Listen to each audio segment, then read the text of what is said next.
experiencing more joy in the journey by practicing a paradigm of process, not perfection. I'll come to how we create paradigm shift in a moment, but I want to give you 3 practical things you can do to support the brain body's natural balancing mechanisms to enjoy more happiness, health and well-being and less pain. Okay, so set your alarm for 10 minutes early in the morning. It's good to do it at the start of the day because the brain is most receptive to learning at the beginning of the day. Hit the snooze and then scoot your pillow out the way. All of these can be done lying down. Take your hands, interlace them, put them behind your head.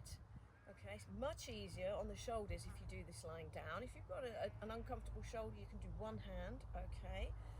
But cradle the back of the head in the hands. Keep the head looking, well, keep the head ahead, straight ahead. And then what you want to do is turn the eyes to look to the right and see if you can do that for anywhere up to 30 and 60 seconds.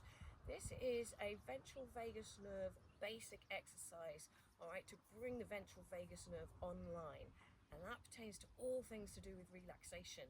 And we want to be in a relaxed state to support the body in its balancing and healing and return, if you like, to well-being. When you've done it to the right, then bring your eyes back to center and then turn your eyes, just the eyes, keep that head just straight, turn the eyes to the left. And again, for 30 to 60 seconds. Now you may well find that that basic exercise takes you into a yawn. If it does, go with it and allow the body to pandiculate your muscles.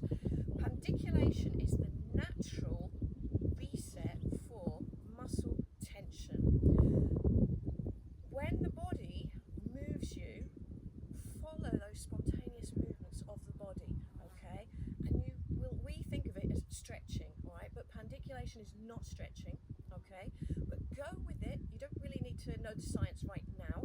It's enough to do it and feel your way into it. And it feels really good. Involuntary pandiculation feels really good. And you are, as I say, resetting the baseline tension in the muscles. So you're going to be dialing down that chronic contraction of the muscles. And of course, that will mean you have less pain. So allow the body to do that. And then the third thing to do is diaphragmatic breathing. So it's leading with the diaphragm. Another good one to do lying down because it's going to take the neck and shoulders out. We tend to use these muscles, if we're not using the diaphragm, to bring, if you like, to allow the lungs to expand, to increase the chest, the thoracic capacity. Well, what we want to do is we want to lead with the diaphragm, and that's sitting here. It's a dome-like muscle, okay, that separates the thoracic cavity from the abdominal cavity.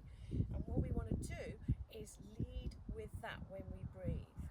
So if we are lying down, we can just rest our hands gently on the sides of our ribs here.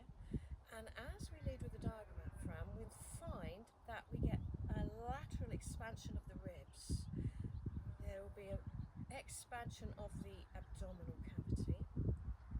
But it's not just here in the abdominal cavity. As I say, you're going to actually feel it's like 360-degree breathing. You can feel the expansion when you're using the diaphragm all the way round, okay, into the back as well, because there is movement in the ribs as the diaphragm contracts down, okay, on the inhale. On the exhale, it will relax back up. So, and you can feel that. If you're lying down, you'll actually be able to feel the movement of the diaphragm. So 3 things you can do, and you can also do those things through the day, okay, and allowing the body to take you into pandiculation, to take you into yawning. These are actually natural balancing mechanisms, and we want to utilize them and allow the brain body to lead us, okay? Let's come back to the paradigm shift. What does it mean to have a paradigm of process, not perfection? In other words, we recognize that the brain body is always adjusting, regulating, adapting, because life is a demand. Life is constant change, which means the system has to actually respond to that change. Remember what Darwin said. I'm going to paraphrase him. It's not about the fittest or the most intelligent species. species in terms of survival and thriving. It's about those species that are most responsive to change. So we want to recognize that when we feel a little out of sorts, when we feel discomfort or dysfunction, what's happening is the body is responding to a demand, a stressor, a challenge, an opportunity. Okay, it's good. Stress can be good and stress can be bad. Okay, there's healthy stress and there's chronic stress, but all of it requires a response. All right, it's a demand on our brain bodily systems.